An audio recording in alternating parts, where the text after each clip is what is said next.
Sabi nila, mga babae noon, mas mabuting sumunod kaysa manguna.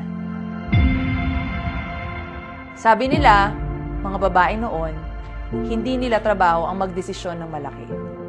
Sabi nila, mga babae noon, dapat kontento na sa kung ano lang ibigay sa kanila. But in this new era, there's a new version din ng mga babae.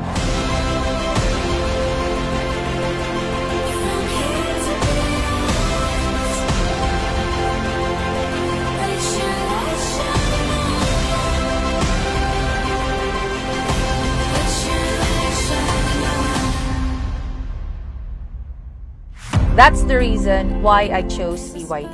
Dahil karamihan, takot mag-try ng bago. Pero ako, I made the decision to embrace something new.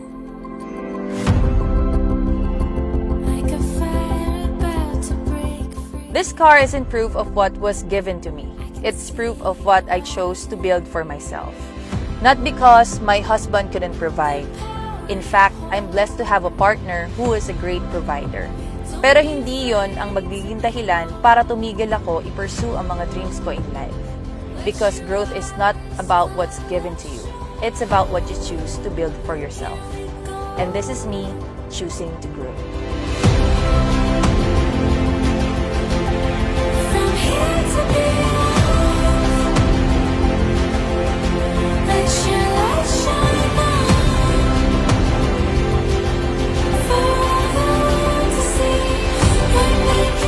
Kung nakikita niyo tong result kong to, I know for sure na marami ring mga tao na nagtiwala sa amin na magkakaroon din ng ganito at mas higit pa. Hindi ka lang babae. Babae ka. And you have the power to lead, to inspire, and to break every limitation na binabato ng mundo sa'yo. This community will help you ascend to your prime years. This is your moment. This is your time. This is your family. Welcome to Ascend Your Prime. Kaya kung babae ka at may pangarap ka na gusto mong maabot sa buhay, all you have to do is start.